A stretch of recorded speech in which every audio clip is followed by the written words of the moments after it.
직을 걸면 됩니다.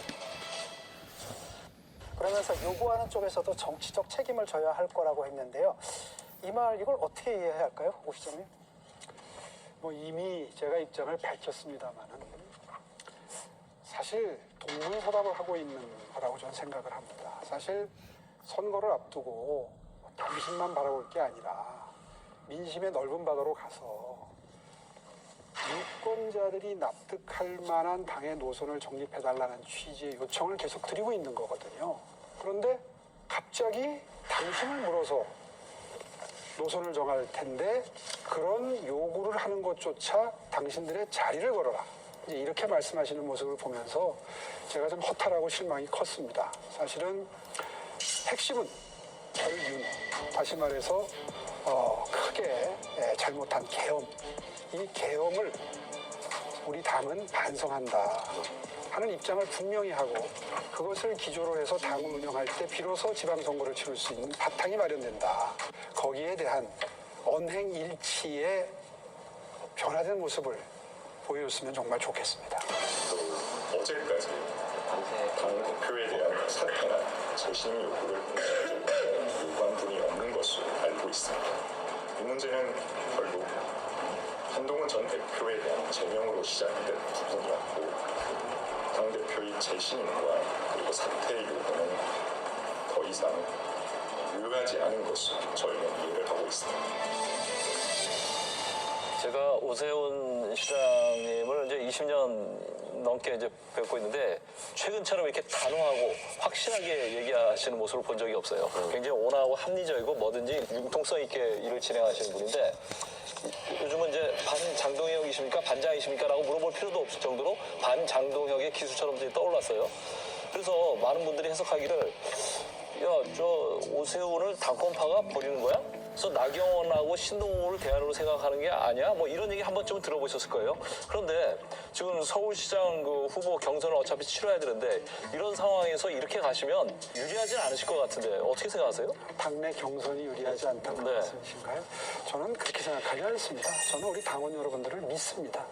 당원 여러분들에 대한 그런 믿음이 없다면 이런 충정어린 입장을 계속해서 지속적으로 개진하기가 쉽지가 않겠죠. 장동혁 대표가 재신 투표 나 받아들일 테니까 그러면 내가 가결되면 나간다. 그 대신 당신들도 정치 생명을 걸어라에 의원직을 걸으라고 포함되어 있는데 거기에 단체장이 포함되어 있는데 그 단체장이 딱 한 분이거든요. 오세훈 서울시장님이 얘기한 거예요. 그렇죠? 맞습니다. 네. 단체장을 당대표님이 시켜주신 거 아니잖아요. 국민 여러분들이 선택해 주신 거고 국회의원들도 마찬가지입니다. 그런데 당대표의 당 운영 노선이 잘못됐다는 지적을 하기 위해서 자리를 건다는 것은 이건 국민들께 대한 도리도 아니죠. 근데 자리 걸기의 원조는 오세훈 서울시장님이시잖아요. 자리 걸기의 원조는 오세훈 서울시장님이시잖아요.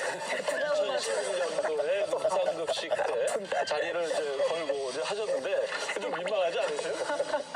그건 분명히 다르죠. 그때 자리를 걸었던 것은 국민 여러분들께, 그러니까 유권자분들께 어느 정책이 옳은지 여쭈고 그 결론이 제 생각과 다를 경우에는 제가 자리에서 물러가겠습니다 라는 말씀을 드렸던 건데 사실 지금 다 잊고 계세요. 당시 상황을. 당시에 그 투표함을 개함을 하지를 못했습니다. 개함을 못한 이유는 민주당의 투표 불참 운동을 벌였기 때문입니다. 투표 참여를 했다면 아마 민심을 확인할 기회가 생겼을 거예요. 어쨌든 우리가 그때 얻었던 교훈 역시 지금 걸지 말자 이렇게 좀 마무리할 수 있을 것 같고 개인적으로 좀 궁금합니다. 이게 정치적 상상력을 발휘를 좀 해보면 지금 장동혁 대표한테 좀 어떻게 보면 좀 핍박을 받거나 이런 모습을 보여주면서 서울시장 5선 대신 당권을 도전한다 이런 이야기들도 좀 나오고 있고요. 오세훈 시장이 지금 시장보다도 당권에 더 마음이 가 있다. 이런 이야기가 들려오고 있어요. 어떻게 생각하십니까? 정치 분석하시는 분들이 그런 말씀 하시는데요. 사실 저는 이번 지방선거의 대표 주자는 서울시장 후보라고 생각합니다. 네. 그건 민주당도 마찬가지일 거예요. 그런데 마치 그런 분석을 하는 거는요. 저 한 사람의 어떤 정치적인 입지나 정치적인 가능성을 높이기 위한 행보로 분석하시는 분들입니다. 그런데요. 서울에는 25개 부청장이 있고요. 100여 명 가까운 시의원들이 있습니다. 또 경기도는 도지사도 있지만 서울 근처에 있는 기초지자체장들은 전부 지금 국민의힘 소속입니다. 이분들과 도의원, 시의원들이 있습니다. 이 수천 명의 후보들이 지금 장동혁 대표만 바라보고 있습니다. 그분들은 지금 속이 타들어갑니다. 그분들의 목소리를 대변하는 겁니다. 너무 정치공학적으로만 봐주지는 마셨으면. 국민의힘 서울시당이 당사에 전두환 전 대통령 사진을 걸자고 한 고성국 씨에 대한 징계 심사에 들어갔습니다. 강 대표 이 문제 어떻게 보세요? 어떻게 중징계가 내려질 거라고 보시는지 어떻게 보십니까?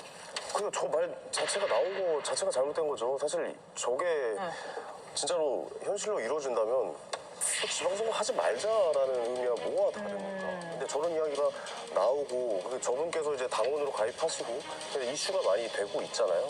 그럼 어느 정도 정동혁 당대표께서 이야기를 해야죠.